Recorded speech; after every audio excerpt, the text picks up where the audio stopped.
Ces remparts défient autant les envahisseurs éventuels que les vagues de l'océan, en particulier à proximité de la porte Bab el-Marsa.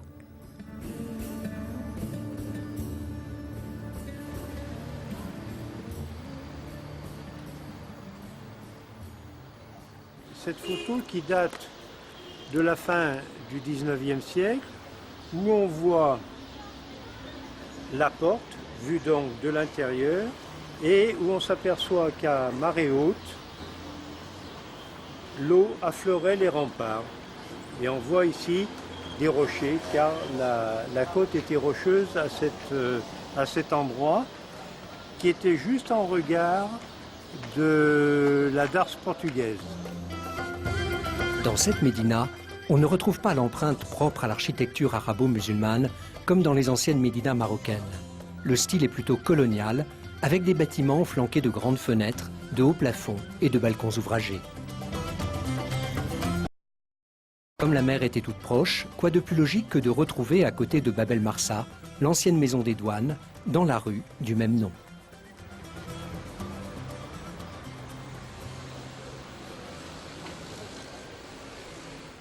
Tout près de Bab el-Marsa, le bâtiment de l'ancienne douane qui était situé dans le prolongement de ce bâtiment qui nous permet d'identifier l'endroit. Vous voyez ici les chevrons et ici la douane qui occupait cette partie.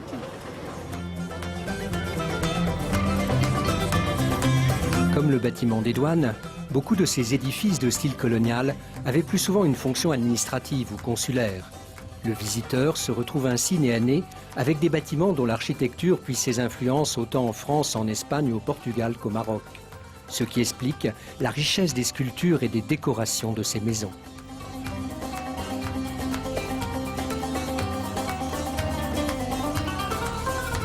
Les échoppes des artisans et commerçants étaient réparties par spécialité dans différents secteurs de la Médina. Il y a quelques années, après avoir terminé ses études, Hatim a préféré revenir ici pour reprendre la menuiserie familiale. Il perpétue ainsi la tradition artisanale tout en contribuant par ses travaux à en restaurer les bâtiments. Lui aussi connaît bien l'histoire de ces lieux. Avant de devenir un atelier, cette menuiserie fut tout d'abord un lieu de stockage des marchandises.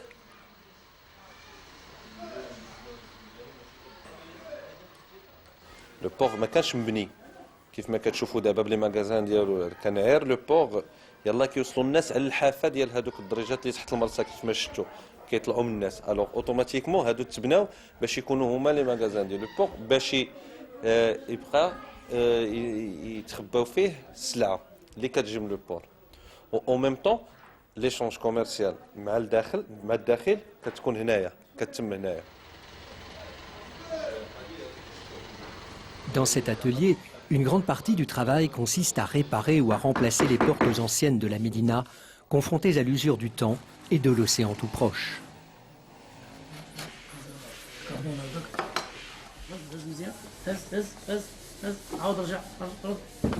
هذه باب ديال الارث جاتنا وجابوا لنا نصلحوها وقع فيها شي شويه ديال الزمان نصلحوها وبعد نجيو بغينا نخدموا في الاصلاح ما عندناش العود نفس هذا العود هذا كناخذوا من الكادر من العود ديالو نفس العود وكنعملوا العمليه ديال الترميم تصلحوا الباب كما كانت النوم الاولى. Notre menuisier, Hatim, préside aussi une association. Les portes, chaque pierre a ici son histoire. Pour lui redonner son éclat, ceux qui les restaurent grattent la peinture qu'il avait envahie dans la deuxième partie du XXe siècle. De quoi réserver parfois quelques surprises. هذه التاريخ غنقول لكم واحد الصدفه غريبه جدا لانه حكيناها لمده انه جبنا ناس حرفيين دوك القدام اللي كيخدموا كيطييو لا بيير وهما اللي بقاو كيخدموا فيها المده ديال شي اسبوع ومن بعد بقات لينا غير هذيك الوسطانيه راه غتشوفوها راه كتكون دائما في الديور البلديين القدام هي اللي كدار حكيناها للاخر ومن الصدف الغريبه هو ان خلينا سيتي ان جور فيغي اللي كان ديال فاتح محرم باش ما تكونش الغبطه الثانيه بقاو تما نيتها هي مكتوبه فيها فاتح محرم 1292 هجريه.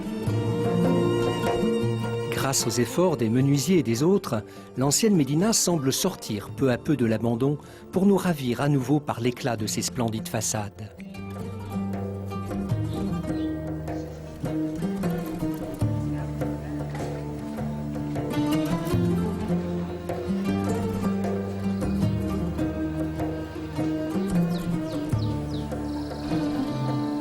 Une manière aussi de rendre hommage à certains de ses habitants illustres, comme pour cette maison où vivait Mohamed Benjeloum, pilier de la résistance nationale et fondateur du club du Wydad. Ce qui valut à son grand ami Antonio Samaranch, président du Comité international olympique, de parcourir régulièrement ces lieux. Cette autre maison fut offerte en 1902 au gouvernement allemand pour y installer son consulat. Tandis que cette demeure était celle du célèbre maréchal Lyautey. Des souvenirs qui se bousculent et qui constituent au fond la véritable richesse de cette Médina. هاد المدينه القديمه ديال الدار البيضاء لا راه هي مدينه جديده ومدينه لا هي راه مدينه قديمه جدا وماشي بحال باقي المدن لا في مراكش ولا فاس ولا طنجة ولا الصويرة، أنه مدينة كان فيها تعايش ديال الناس جميع الفئات جميع الأجناس، وهذا بما فيهم الإسبان بما فيهم الإنجليز الفرنسيين المغاربة، سواء المغاربة ذوي الديانة الإسلامية أو الديانة اليهودية. وهذا الشيء الاختلاف ديال الأجناس انعكس على البنايات اللي كاين على الهندسة المعمارية. Richesse et partage de style, de culture, mais aussi de religion. À commencer par la mosquée Dar el Marzin, où notre professeur nous emmène à présent.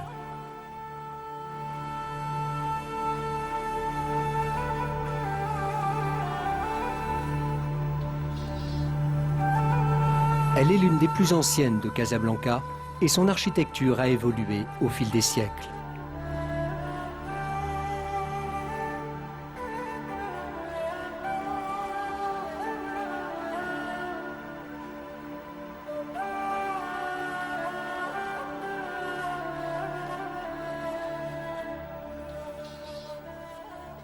Cette mosquée a été plusieurs fois agrandie et embellie, notamment sous Moulay Hassan Ier, à la fin du XIXe siècle, et puis sous Mohamed V, auquel on doit ce minaret.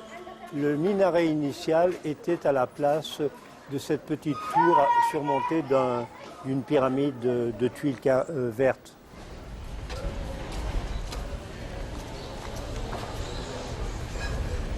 En passant par la place où se concentrait autrefois l'activité commerciale de la ville, notre guide se dirige vers un autre site qui témoigne du passé spirituel de la Médina.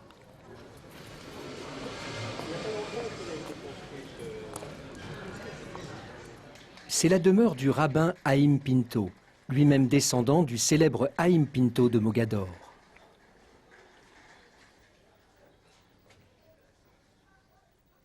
Ces Pinto était probablement d'origine portugaise et avait débarqué à Essaouira.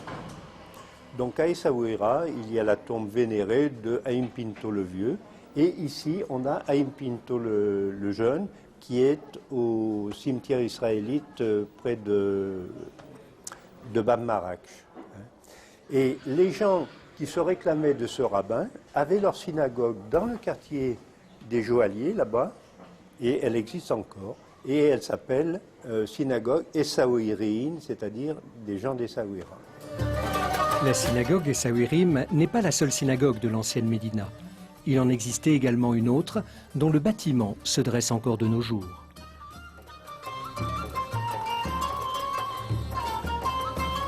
Autre témoignage de l'ouverture spirituelle de l'ancienne Médina, l'église Buenaventura. Elle fut fondée par des franciscains espagnols en 1891. Elle semble malheureusement aujourd'hui tomber à l'abandon.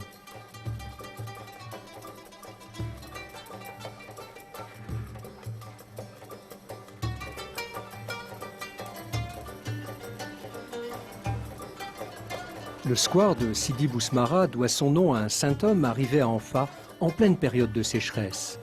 Il fit jaillir de terre une source d'eau et pour sceller son alliance avec les hommes et le lieu, il y planta ce figuier. Depuis, pour faire le vœu de demeurer à Casablanca, le nouveau venu doit planter un clou dans cet arbre géant.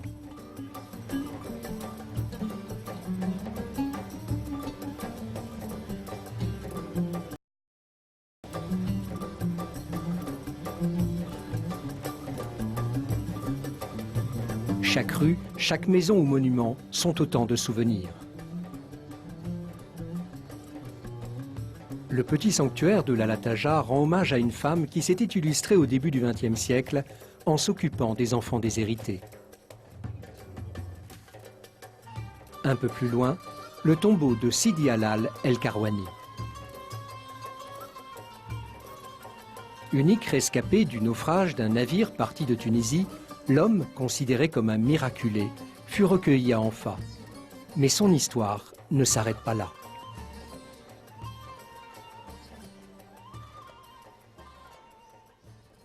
Ayant fait naufrage au large de Casablanca, il avait été recueilli par la population et comme c'était un lettré et qu'il était versé dans tout ce qui est navigation, il était devenu le conseiller de la population.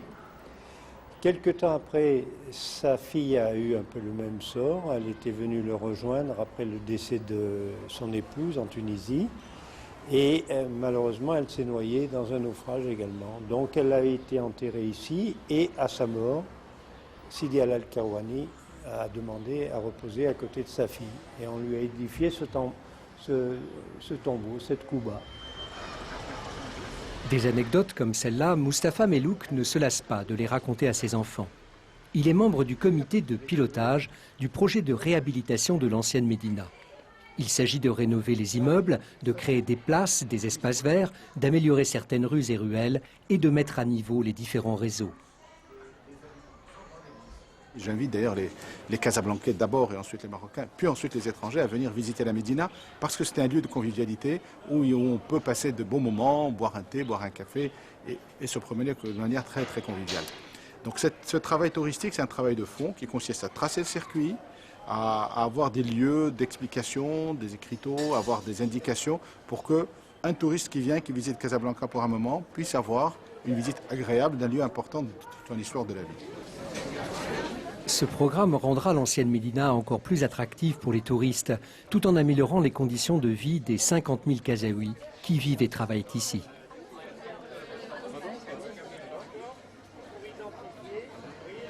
Aujourd'hui, il y a une réflexion en cours qui consiste à dire que certains quartiers deviendront des quartiers de commerce, d'autres des quartiers de restauration, d'autres des quartiers où il y aura de l'artisanat, d'autres des quartiers où il y aura des artisans avec une spécialité dans un domaine donné.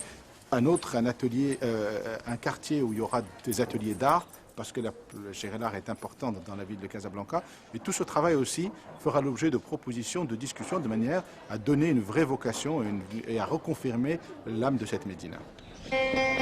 Lieu de mémoire, de variété culturelle, la Médina retrouvera ainsi sa vocation des origines, un site ancré dans son histoire, tout en étant tourné vers le monde.